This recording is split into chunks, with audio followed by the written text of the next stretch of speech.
Hello and welcome to Teen Topics, where you'll be taught all you need to know about circle theorems. So a circle theorem is basically finding the angle within a circle, which has another shape inside it. These shapes are generally not drawn to scale, which makes it that little bit more difficult. But don't worry, in the next few minutes you will learn all you need to know about circle theorems. Okay, starting off.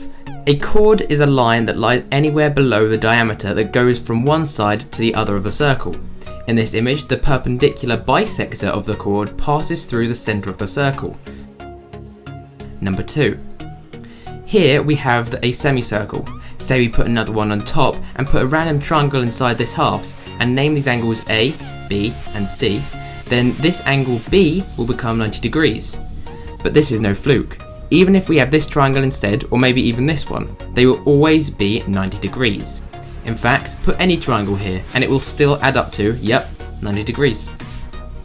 Number 3. A tangent is a line that passes the outside edge of a circle. When this line is touched by the radius, that means the angle will be 90 degrees.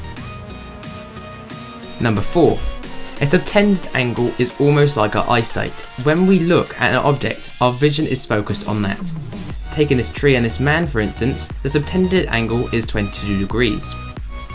The subtended angle is basically the line, arc or object opposite to the inner triangle. Number 5. Angles in the same segment subtended by the same arc are equal. For example, ABC is the same as ADC. Number 6. When you have an arrowhead shape inside a circle, the inner angle here is twice this angle at the circumference. Number 7. The diagram shows a cyclic quadrilateral, which is a four-sided shape with all of its corners touching the circumference. What is different about this is that the opposite angles both add up to 180 degrees, so A and C would add up to 180, and B and D, same thing. Number 8. Going back to the tangents, if you do not remember, go back to number 3, then the lengths of the two tangents would equal the same amount. To explain that with a visual guide, length AB is the same as AC.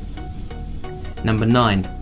The angle between the tangent and a chord is equal to the angle in the alternate segment. This is also known as an alternate segment theorem. Here was quite a confusing looking sum that you are likely to get in a maths exam. Have a look at this image and have a go. Can you do it? Pause the video and see what you can get.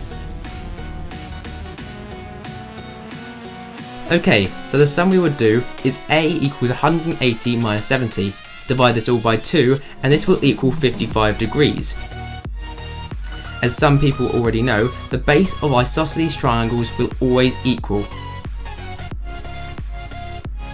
Now we get the 90 at angle B and take 55, which equals 35 degrees. How was I able to get this 90 degrees? Well, as previously explained, when a radius and a tangent meet, this creates a 90 degree angle. Now we have 35 degrees from the previous answer, we times that by 2 to get 70. Now we take it away from 180 degrees. Finally, we divide that 110 by 2 to give us 55 degrees. This is the angle marked D. Congratulations if this was your answer. If there is anything you do not quite understand, give me a shout out in the comments down below and I will happily answer your question. If you found it interesting or helpful, then maybe consider pressing that free little subscribe button down below. It really helps me out a lot.